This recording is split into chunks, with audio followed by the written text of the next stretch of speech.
In this morning's Healthier Me, obese children and teenagers face a slew of possible health problems as they get older. Valley News Team's Danielle Barber explains how poor physical health isn't the only problem they'll potentially face.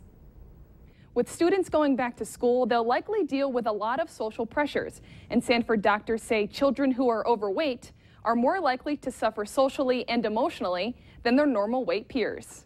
Unfortunately, if you're an obese child, you run the risk of becoming and have a higher risk of becoming an obese adult. Dr. Bonnie Quiested says this can cause both short and long-term damage. While the list goes on and on, some health risks are worse than others. Type 2 diabetes, even as an adolescent, they have an increased risk of high blood pressure, high cholesterol, and if you have an increase in your cholesterol and your blood pressure as an adolescent or as a child, that increases your risk for heart disease down the line. With school comes cafeteria lunches and unhealthy choices, but Quiested says parents can control this freedom even before the school year starts. Modeling good behavior at home is going to be really helpful, teaching your child what healthy eating is, what a healthy lifestyle is, because then they will hopefully carry it with them when they go to school or when they go to after-school programs or when they're at a friend's house. Health risks aren't the only hurdle.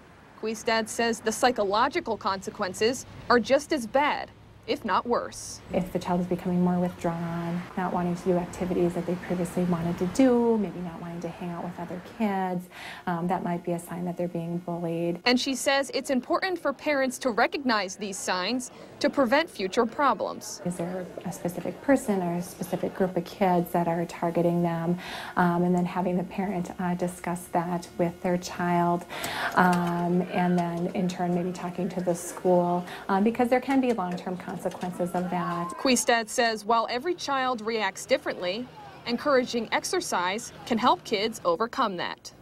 Now, for kids who are mentally or emotionally struggling in school, Quiested recommends parents get their children involved in team activities for self-esteem, responsibility, and just that feeling of belonging to something.